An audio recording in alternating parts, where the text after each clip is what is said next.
Hello everyone, आज हम MPPSC mains 2024 के पेपर 4 की बात करेंगे। तो पेपर 4 में आप सबको पता है कि 2 सेक्शन होते हैं। सेक्शन ए में दर्शन शास्त्र, मनोविज्ञान, लोक प्रशासन एवं केस स्टडी होती है और सेक्शन बी में उद्यमिता, प्रबंधन, व्यक्तित्व विकास एवं केस स्टडी होती है। वैसे मैंने पहले भी वीडियो में बता चुका है कि जो जीएस पेपर 1, जीएस पेपर 2 और जीएस पेपर 3 का एक क्वेश्चन पैटर्न सेम रहते हैं, लेकिन जीएस पेपर 4 के क्वेश्चन पैटर्न अलग रहते हैं।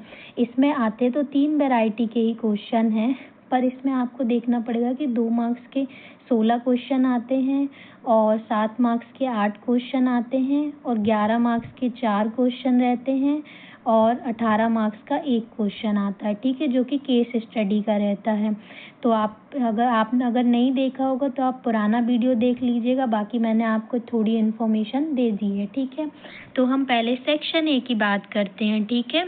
सेक्शन ए में देख लीजिए, मैं आपको बता चुकी हूँ कि 16 अति लघु उत्तरीय प्रश्न होते हैं, सारे 2 मार्क्स के होते हैं और 20 शब्दों में हमको लिखना है, ठीक है। तो देखो इस पे पहला क्वेश्चन क्या है, भारतीय परंपरा में पदार्थानुमान के 5 अवयव बताइए। उसके बाद 4 वाक्य के अनुसार प्रत्यक्ष को परिभाषित कीजिए, ठीक है। तो इससे ये आइडिया हमको मिल रहा है कि सट दर्शन में किसी भी वर्ड को लेकर वो पूछ सकता है परिभाषा, ठीक है। उसके बाद क्वेश्चन सी में क्या दिया है, बौद्ध दर्शन में अष्टांगिक मार्ग के नाम लिखिए। एक बात और, जो बौद्ध दर्शन है ना, ये हम हिस्ट्री में भी पढ़ेंगे और इसमें भी पढ़ेंगे। तो हम लोग जब पढ़ेंगे ना, तो हम लोग हिस्ट्री में ही इतने अच्छे से पढ़ लेंगे कि आपको यहाँ पर एथिक्स के पेपर में इसको पढ़ने की ज़रूरत नहीं पड़ेगी। बस ये है कि उस समय हमारा इसका रिवीजन होगा, ठीक है। उसके बाद देखिए, आचार्य शंकर के अनुसार मुक्ति के प्रकार लिखिए। प्लूटो के अनुसार सद्गुणों के नाम क्या हैं। चरित्र की परिभाषा लिख दीजिए। देखिए जो भी टॉपिक दिए रहते हैं उनकी परिभाषा भी पूछ सकता है। गीता में स्वधर्म क्या है, राष्ट्र की अवधारणा क्या है, फुट इन द डोर तकनीक बताइए। पूर्वाग्रह को कम करने के तरीके क्या हैं। अभिक्षमता और बुद्धि परीक्षणों में अंतर बताइए। संवेगात्मक बुद्धि का मूल उद्देश्य क्या है। नैतिक सद्गुण से आप क्या समझते हैं। विशल ब्लोवर कौन होते हैं। देख लिया, अपन सिलेबस में जब डिस्कस कर रहे थे तो मैंने बताया था ना, ये टॉपिक्स हैं, तो देखो उसी से पूछा है। मूल्य को परिभाषित कीजिए। कार्य नैतिकता क्या है, ये 16 प्रश्न होगा, ठीक है। उसके बाद देखो दूसरा प्रश्न कैसे पूछते हैं, जिसमें 8 लघु उत्तरीय प्रश्न रहते हैं और इस पे हमको 60 शब्दों में उत्तर देना रहता है, ठीक है। और ये 7 मार्क्स के होते हैं, ठीक है। तो देखो इस पे क्वेश्चन कैसे पूछते हैं। सावित्रीबाई फूले द्वारा किए गए महिला सशक्तिकरण के कार्यों का परिचय दीजिए।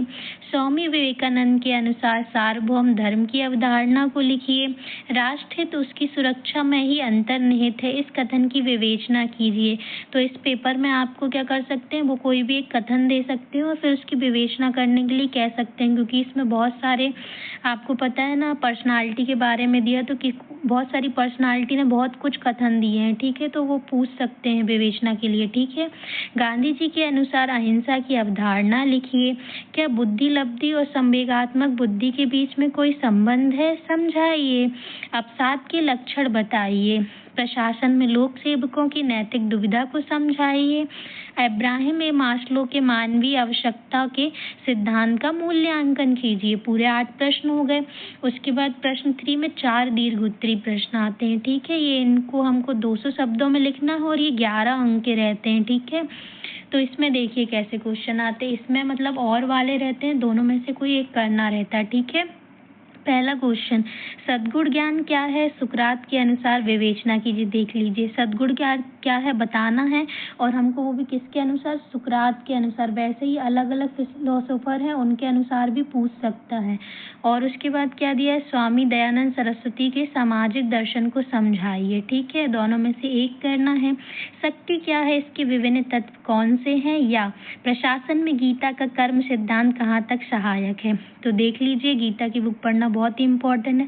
वैसे तो मैं आपको सिलेबस से रिलेटेड पढ़ा दूंगी, पर फिर भी मैं आपको एक बार प्रेफर करती हूँ कि आप गीता की बुक ज़रूर पढ़िए। उससे क्या है, हमको जीवन की क्या कहते हैं ना, सच्चाई पता चलती है, ठीक है, और फिर हमको सीखने को मिलता है उससे बहुत कुछ, ठीक है। उसके बाद और प्लस उसको आंसर में आप जब आप बुक पढ़ लेंगे ना, तो आपको बहुत अच्छे से ही आंसर लिखते बन जाएंगे। बाकी अपन कोर्स में पढ़ेंगे उसको, ठीक है। वे कौन से कारक है जिन पर मनोवृत्ति परिवर्तन निर्भर करता है?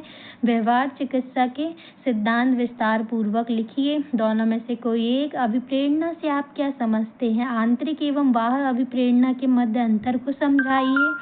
और संयुक्त राष्ट्र भ्रष्टाचार विरोधी संविदा के प्रावधानों का मूल्यांकन कीजिए। दोनों में से कोई एक।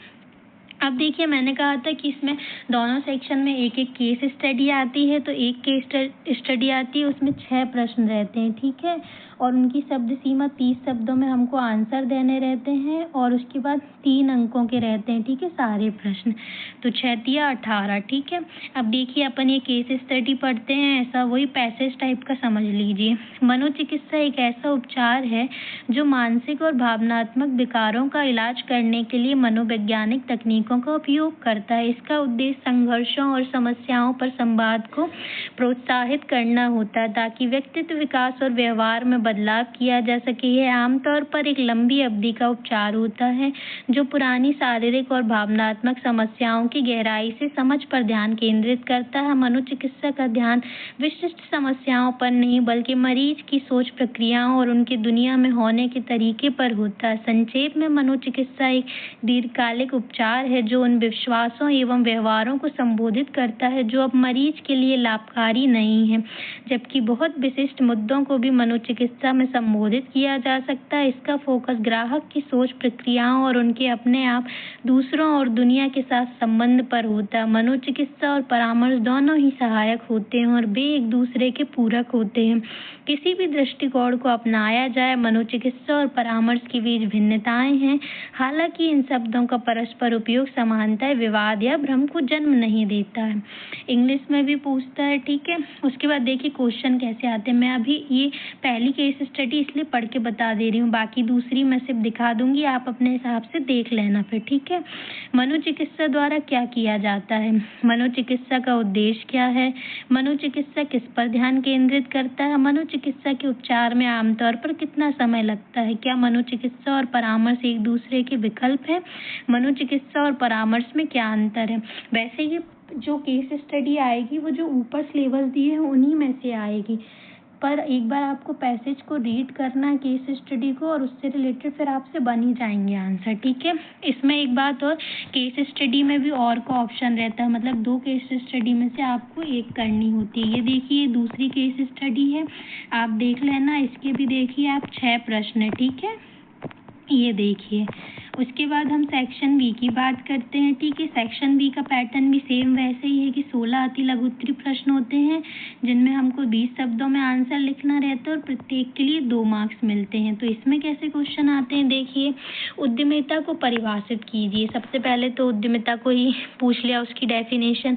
उसके बाद उद्यम में सृजनशीलता को परिभाषित कीजिए। अंतर व्यक्तित्व प्रबंधकीय कौशल को समझाइए। देखिए ये सिलेबस में ऐड पहली बार हुआ था, तो किस वैरायटी के क्वेश्चन बन रहे हैं, इजी पूछेगा, क्योंकि अभी 2024 का ही हुआ, 25 का भी हुआ नहीं है, और फिर 26 का आ जाएगा, तो देख लीजिएगा, ठीक है। अभी नॉर्मली पूछेगा, फिर धीरे धीरे जब सिलेबस पुराना होते जाएगा तो फिर थोड़ा टफ पूछने लगेगा, ठीक है। उसके बाद अंतर व्यक्तित्व प्रबंधकीय कौशल को समझाइए। मेक इन इंडिया कार्यक्रम की पहल क्यों की गई? बिन पत्रक का अर्थ लिखिए। कार्यात्मक नियोजन से क्या आशय है? ऊर्ध्वाधर संघर्ष से आपका क्या आशय है? ब्रांड से क्या आशय है? मानव संसाधन प्रबंधन का अर्थ लिखिए। तनाव से आप क्या समझते हैं? बातचीत से क्या आशय है? सूखे का प्राथमिक कारण लिखिए। व्यक्तित्व को परिभाषित कीजिए। सफलता का अर्थ लिखिए। मानवीय मूल और उसका महत्व लिखिए। खाद्य अपमिश्रण क्या है? मिलावट मतलब, ठीक है। उसके बाद देखिए दूसरा प्रश्न आते हैं, 8 लघु उत्तरीय प्रश्न आते हैं, 60 शब्दों में लिखने रहते हैं, 7 मार्क्स के होते हैं। इसमें देखिए कैसे क्वेश्चन आते हैं। विचार सृजन की समस्या वस्तु सूची विश्लेषण तकनीक के अंतर्गत गॉर्डन पद्धति को समझाइए। उसके बाद बौद्धिक संपदा अधिकारों को समझाइए। क्रय प्रक्रिया में कौन से चरण निहित होते हैं। सहयोग से समन्वय किस प्रकार भिन्न होता है। योग्यता आधारित कार्य विश्लेषण को समझाइए कि कैसे गरीबी तथा आपदा का जोखिम जुड़े हुए हैं। शासकीय योजनाओं के क्रियान्वयन में क्या चुनौतियां आती हैं तथा समीक्षा और निगरानी प्रणाली इन मुद्दों को कैसे हल कर सकती है। समाज के लिए नागरिक बोध क्यों महत्वपूर्ण है तथा इसकी कमी से भारत में सार्वजनिक स्थानों और सामाजिक व्यवहार पर क्या नकारात्मक प्रभाव पड़ सकता है। ठीक है। उसके बाद क्वेश्चन 3 है, इसमें 4 दीर्घ उत्तरीय प्रश्न आते हैं, 11 मार्क्स के होते हैं, 200 शब्दों में लिखना है। स्वतंत्रता प्राप्ति के पश्चात भारत में उद्यमिता के धीमे विकास के कारणों का उल्लेख कीजिए और भारत में महिला उद्यमियों से संबंधित प्रमुख चुनौतियां समस्याएं कौन सी हैं लिखिए। ठीक है, दोनों में से एक करना है। उसके बाद दूसरा प्रश्न है, प्रबंध तथा प्रशासन के बीच अंतर की व्याख्या कीजिए और कार्यात्मक संगठन ढांचे के अर्थ, लाभों एवं दोषों की व्याख्या कीजिए। मतलब इसमें 3 वैरायटी में कोई आंसर लिखना है, उसका अर्थ भी समझाना, लाभ भी समझाना, फिर दोष भी लिखना है। ठीक है, दोनों में से कोई एक करना है। उसके बाद वित्तीय प्रशासन के क्षेत्र की व्याख्या कीजिए और प्रशिक्षण और विकास किसी संस्थान को कैसे स्पर्धात्मक लाभ प्रदान करते हैं समझाइए।